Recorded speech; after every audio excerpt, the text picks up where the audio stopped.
Fala rapaziada, sejam bem-vindos a mais um vídeo aqui na primeira fila. Eu sou Kevin Nicolas e hoje teremos um tema que vocês pediram muito. Falaremos da cisão, da separação da Fórmula Indy ou da kart no ano de 1996, onde naquele ano a kart se separou em kart e IRL. E vamos contar todos os problemas internos, o que aconteceu antes, durante e após a separação. Inclusive as informações que eu peguei para esse vídeo eu peguei de uma excelente série de textos do blog Indy Center Brasil, que eu vou deixar aqui na descrição. São textos gigantescos com muitos detalhes e que eu vou explicar aqui de uma forma mais direta e mais simplificada. Então se quiserem dar uma aprofundada, o link aqui dos textos está na descrição do vídeo. Mas enfim, é isso, vamos contar tudo, começo, meio e fim. Então, sem mais enrolações, bora pro vídeo.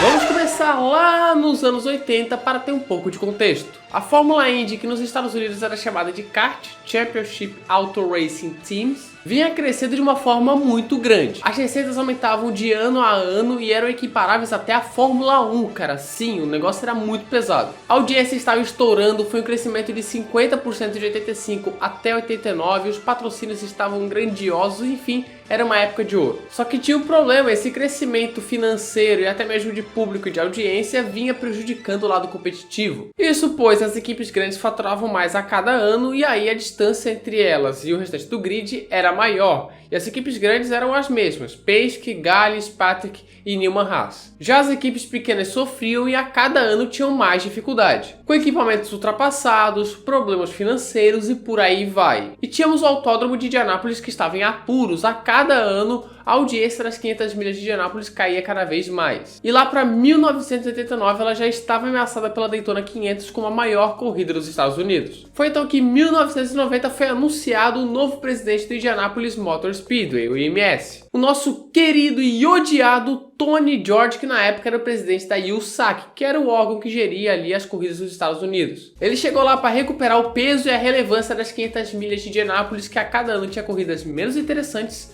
menos público e menos participantes. De um lado, o campeonato kart crescendo cada vez mais e estava voando, e do outro, as 500 milhas de Indianápolis em decadência. Então a kart e o MS foram para caminhos distintos. A kart queria expandir seu calendário para fora dos Estados Unidos, e nisso eles entraram na ACUS, que era um órgão que meio que ligava as competições dos Estados Unidos com a FIA. E nisso a kart conseguiu uma corrida no autódromo de Fuji, logo de cara deu tudo certo. Só que a FIA, que já estava meio assim com a kart e tal, falou: não, vocês não vão correr lá. Afinal, a FIA queria ganhar com isso. E assim a corrida em Fuji foi cancelada, só que a kart continuava com seu plano de expansão. Teve a chegada no GP da Austrália em Surfers Paradise e a vinda de pilotos da Fórmula 1 como Nigel Mansell, Stefano Johansson e por aí vai, no início da década de 90. E os direitos de transmissão para fora dos Estados Unidos estavam estralando, inclusive aqui no Brasil as corridas eram transmitidas pela Band, fora que mais marcas de motores e chassis entravam na categoria. E do outro lado, do lado de Indianápolis, o nosso amiguinho Tony George negociava uma expansão dentro dos Estados Unidos, onde ele queria ter mais categorias correndo em Indianápolis, e uma delas foi a NASCAR, onde com sucesso conseguiram uma corrida lá em 94. E a NASCAR era uma rival da kart, então ali já tinha o clima de tensão, amigo. E o MS começava a criar uma relação ali com o Bernie Eccleston, que era o manda-chuva da Fórmula 1, e também com a FIA, já que a kart já estava ali incomodando a Fórmula 1 e eles queriam frear ela. Mas enfim, após tudo isso, a kart e o MS criaram um conselho com 5 representantes das equipes,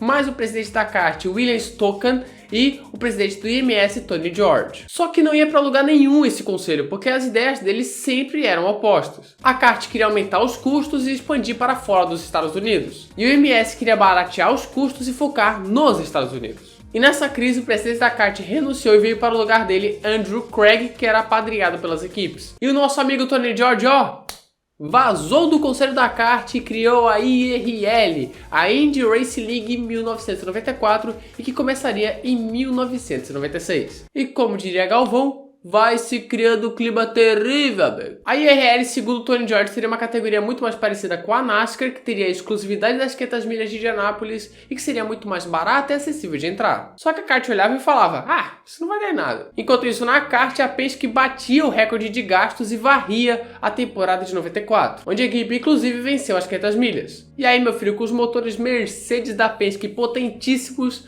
a Penske estava muito empolgada para 95. Só que aí o USAC, parceira de Tony George, mudou as regras ali para esse motor ser ilegal. E com isso o 95 da Penske foi bem conturbado, inclusive a equipe não conseguiu se classificar para as 500 milhas. E aí o que estava ruim piorou e era clima de guerra. De um lado tinha a kart e as equipes como a Penske. E do outro tinha a FIA, tinha a IRL, tinha a NASCAR, tinha o Bernie Ecclestone, a Fórmula 1, o Sack, todo mundo. Então, para 96, a kart divulgou o seu calendário e fez questão de coincidir datas com a IRL, inclusive criando a US 500, as 500 milhas dos Estados Unidos em Michigan, no mesmo dia das 500 milhas de Indianápolis. A kart, que não dava muita bola para a IRL, começava a mexer seus pauzinhos. E era um clima ruim para os fãs também, já que boa parte das corridas aconteceriam ao mesmo tempo. Então tu tinha que escolher um lado dessa briga. E chegamos em 96, onde oficialmente as categorias estavam separadas. A kart era mais internacionalizada, milionária e relevante, e era nos moldes do automobilismo tradicional. E a IRL era focada nos Estados Unidos, sendo uma categoria mais acessível e barata nos moldes da NASCAR, ou seja, focando no show, o que os americanos adoram. E já começaria com o pé na porta, onde o MS, que havia registrado o nome IndyCar, disse para a kart que eles não poderiam mais usar esse nome em nada em seu campeonato. Isso no dia anterior a inaugurar o prova no Rio de Janeiro, sim, no oval de Jacarepaguá, que tinha no nome do evento IndyCar. Isso afetou até aqui no Brasil, onde o SBT, que era o dono dos direitos de transmissão da kart, a chamava de Fórmula Indy até 96, só que para 97 eles tiveram que mudar esse nome e passaram a chamar de Fórmula Mundial. Ok, né? E em janeiro a IRL tinha sua primeira corrida no Walt Disney World Speedway. Sim, um autódromo na Disney. Só que na primeira temporada de apenas 3 corridas e na outra temporada 96-97, a falta de segurança com os pilotos se lesionando toda hora preocupava. Mas no fator audiência a coisa estava boa. A IRL tinha preferência na TV aberta, o que fazia ela ter uma boa audiência em relação à kart, quando não a superava. Isso significava que mesmo tendo mais prestígio, relevância internacional, melhores pilotos e equipes, dentro dos Estados Unidos a kart estava com sucesso e audiência parecidas com a da IRL. E aqui é de se destacar algumas coisas. Na IRL havia a regra 25/8 na Indy 500, onde as 25 vagas para as 500 milhas seriam ocupadas pelos 25 primeiros da temporada da IRL. E as outras 8 vagas seriam de quem quisesse entrar. Isso prejudicou as equipes da kart, que não poderiam simplesmente ir lá participar só das 500 milhas. E na IRL acontecia um pack race intenso e até inédito nos monopostos, que a deixava muito parecida com a NASCAR e ao mesmo tempo mais perigosa. Perigo esse que não era só na IRL como também na kart, que vivia com esse dilema de segurança, pois eles tentavam equilibrar ali a segurança com a velocidade, só que sempre pendia para o lado da velocidade. E aí começou a derrocada da kart. Enquanto ela tinha cada vez mais sucesso fora dos Estados Unidos, dentro dos Estados Unidos ela perdia força. E isso era ruim, pois os patrocínios, público e a maioria da receita vinha justamente dos Estados Unidos. E para piorar esse lado, em 96 tivemos o último campeão estadunidense na categoria, que foi Jimmy Vasser. Isso desagradava muito a audiência de não ter realmente o piloto dos Estados Unidos vencendo lá. Em 99 a kart simplesmente enlouqueceu e decidiu vender as ações de seu campeonato na Bolsa de Nova York. No começo foi show, muito dinheiro entrando na categoria, principalmente para as equipes que representavam 65% disso tudo. Tudo lindo, onde entrou inclusive 300 milhões de dólares. Só que com o passar do tempo, além de ter algumas equipes que estavam vendendo as suas ações para ter mais lucro, como a Penske, o foco dos investidores passou a ser outro. Os acionistas não queriam saber da categoria em si, se era emocionante e tal, e sim queriam saber se a audiência e sucesso estavam boas dentro dos Estados Unidos. E bem, esse não era o caminho que a kart estava tomando. Isso seria bem prejudicial lá na frente. Então chegamos nos anos 2000, onde o negócio ficou feio. Começando com o fato de que a Ganassi e a Penske participaram das 500 milhas no início da década, o que era um indício de mudança de áreas. Afinal, tudo indicava que a kart iria entrar em decadência, afinal o prejuízo dentro dos Estados Unidos era maior do que os ganhos fora dele. E a NASCAR era a categoria soberana de automobilismo nos Estados Unidos, que em audiência, sucesso, enfim, esmagava a IRL e a kart, e isso desde sempre. Só que como agora tínhamos 2 categorias de monopostos, o público ficou dividido e consequentemente as receitas caíram. E como a IRL conseguia se manter por ser mais barato e ter mais poder aquisitivo dos donos, a kart foi ficando para trás. E em 2001 tivemos uma sequência de problemas que afetou demais a kart. Primeiramente, a Rio 200 foi cancelada após o prefeito César Maia achar cara demais a taxa para a corrida ser realizada. E aí veio o estopim.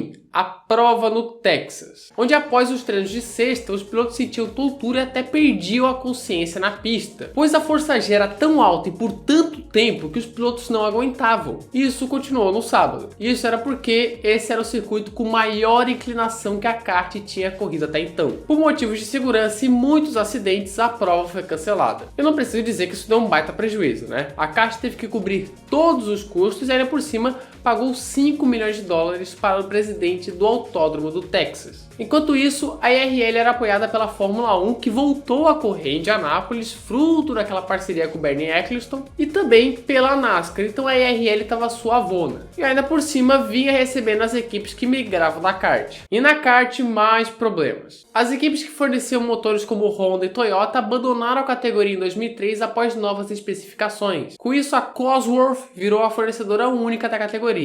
E a gente sabe que tudo que a Cosworth encosta dá ruim. Fora que agora surgiam prejuízos e dívidas a rodo. Para vocês terem noção da situação e da crise, a kart vendeu a Indy Lights para a IRL para poder ter dinheiro.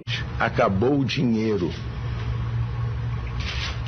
Não tem dinheiro. O preço das ações começaram a cair de forma vertiginosa e a kart corria risco de não ter dinheiro para realizar a temporada de 2004. Então, quando as ações chegaram ao preço incrível de 25 centavos, a kart decretou falência. E nisso apareceu a IRL, a danadinha da IRL com o Tony George querendo comprar a kart para poder englobar ali no mundo da IRL. Mas aí tinha a OWRS, a Open Wheel Racing Series, gerenciada por Forsythe, que era o dono da equipe Forsythe da kart, e por Cal Coven, que era investidor da Cosworth, que fornecia motores para a kart, que apesar deles terem menos dinheiro, era quem a kart queria fazer negócio. E no fim, após uma decisão judicial, a OWRS adquiriu a kart. E assim, a partir de 2004 era formada a Champ Car, que apostava mais no público que comparecia aos autódromos do que na audiência da TV, onde inclusive a Champ Car no seu primeiro ano dava traço de audiência. Sim, dava 0.1. Só que o público nos circuitos era bom, onde esse pessoal tinha outros atrativos além da corrida. Mas isso não durou muito tempo. Competitivamente, a Champ Car não foi lá das mais atraentes, já que ela foi dominada por Sébastien Bourdais. E como a IRL 2005 começou a correr nos mistos, isso tirou parte do público da Champ Car que acompanhava a categoria justamente por causa dos mistos. E não demorou muito para a Champ Car acabar de vez. E assim, em 2008, a Champ Car e a IRL se reunificaram e agora era uma coisa só, como em 95. Tudo virava IndyCar Series a partir de 2008. A IRL também não estava muito bem assim não antes da reunificação, só que eles conseguiram se manter apesar da perda de apelo. Ou seja, no fim, a reunificação foi boa para as duas categorias. E chegamos nos dias atuais, onde a Fórmula Indy ou IndyCar demorou, mas recuperou um pouco de seu prestígio. Hoje a categoria, apesar de estar bem atrás da NASCAR, consegue ter ali a sua relevância dentro e fora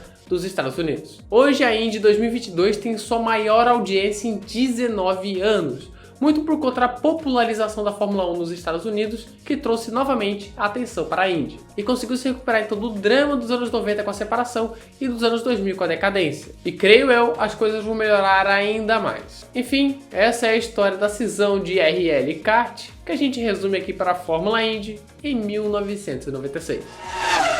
É isso, se você gostou do vídeo, se inscreva no canal, ative as notificações, clique no gostei e compartilhe esse vídeo aí com a galera que tá muito legal. Não se esqueça de mandar sugestões aqui nos comentários e de entrar no nosso servidor no Discord, link na descrição. Mas é isso, muito obrigado a quem assistiu o vídeo até aqui e falou!